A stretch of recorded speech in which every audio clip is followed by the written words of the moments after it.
Birthdays are a big deal in the kid world. We love birthdays pretty much into adulthood. You will rarely hear a child say, "It's just another year." It is not just because kids love getting presents, although we do. Who doesn't? It's about feeling extra special that one day out of the year. On your birthday, it is all about you. Every birthday, our family would go out to dinner and celebrate. As Ernesto and I got older, the presents became less in number, but greater in value, and the restaurants became more adult. Each birthday was more memorable than the last. Growing up, my parents made sure to treat my sister Ernesto and I equally. As a result, Ernesto and I did not have the sibling rivalry that some of my friends experienced. Our home life was happy, peaceful, and low-key. We were not wealthy, but we were comfortable enough to have what we needed and some of what we wanted. While we did not have all the gadgets that some of our more privileged friends did, we were happy. While some families had more expensive cars or fancier homes, we had horses, trips to Costa Rica and Guatemala, and even with my dad, a veterinarian and biologist, called working vacations in communities on the Caribbean coast. While Dad worked, Mom, Ernesto, and I played on the beaches and made new friends. As with most kids, I never realized how fortunate my family was until my 14th birthday. It all started on the day before my birthday. I was excited and couldn't help but wonder what my family had in store for me. I had just finished helping my father at his veterinary practice and was heading out to the local shops to eye potential birthday presents. As I walked along, I noticed my friend Trey's dad, Mr. Lewis.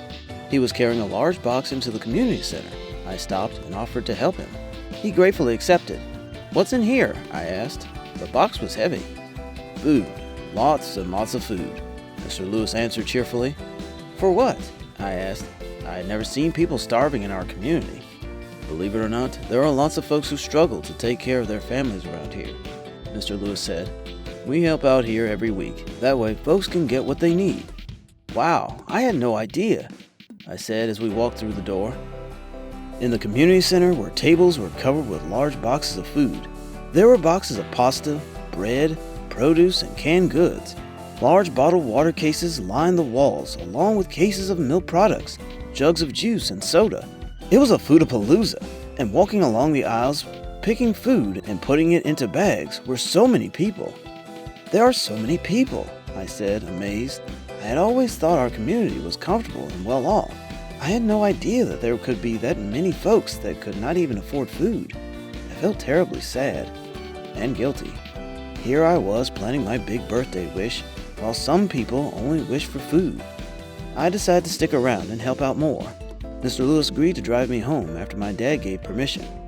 For the rest of the day, I helped move boxes of food to tables, carried bags for older folks, and made sandwiches for the soup kitchen run from the community center. At the end of the day, I was beat. All I wanted was my pillow and blankets. "Phew," I said, "I am tired." "Yeah," Mr. Lewis said, "but it's a good kind of tired." I had to agree. While I wanted nothing more than to go to sleep, I still felt good. And I also felt sorry that there were so many folks that did not have what I did. I was privileged.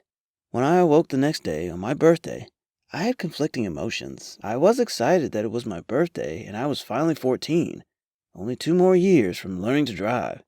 I also felt terrible that I was looking forward to what I would get while other people had nothing.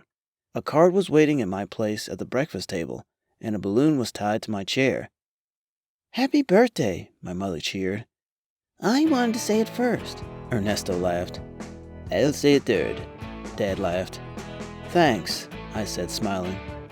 It was nice to be loved so much by my family. It also made me think of those who did not have what my family had.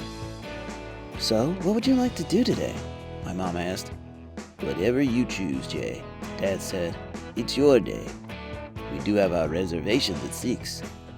"So that means that until then, we do whatever Jason wants," Ernesto cheered. "I think that I would like to help Mr. Lewis again at the community center today," I said, not sure if this request would be greeted with enthusiasm or that my family would think that I was insane. My mother smiled. In fact, her face lit up. I had never seen her smile so brightly. Dad also was grinning. "I think that is the best idea yet," Dad said. "Then let's do it."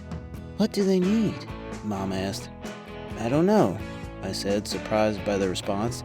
"I guess we can ask Mr. Lewis." "I'll give him a call right away," Dad said, and he did. After harvesting half of our garden, we went to the grocery store. When we finally arrived at the community center, I was surprised that our car could make it. As a family, we carried in what we brought and placed it where Mr. Lewis and Trey told us. Then we spent the rest of the day helping people to their cars, moving boxes, and serving folks in the soup kitchen.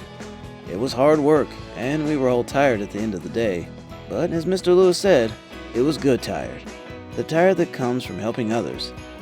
"Are we going to go out for dinner?" asked Ernesto. It was 5:30. "Of course," Dad said. "Should we?" I asked. "We have been helping people. Is it right to go eat at a nice restaurant?" "It is fine," Mom said. "You did a wonderful thing today. You helped others on your birthday. We want to celebrate you, and you deserve to be celebrated. Your birthday only comes once a year. It's all right." "And Mr. Lewis and Trey are going to join us," Dad said. "All right," I said.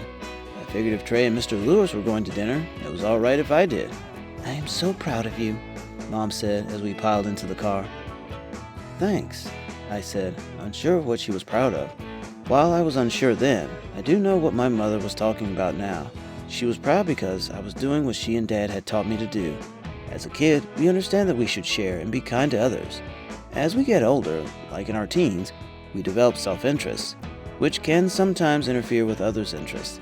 My parents were proud of me because, on my special day, I wanted to help others. As an adult now, I understand what a big deal that was. I still do, because that was the day that I unconsciously decided that helping others, including animals, was something that I wanted to do in my life. I still do to this day. Hey, thank you for watching.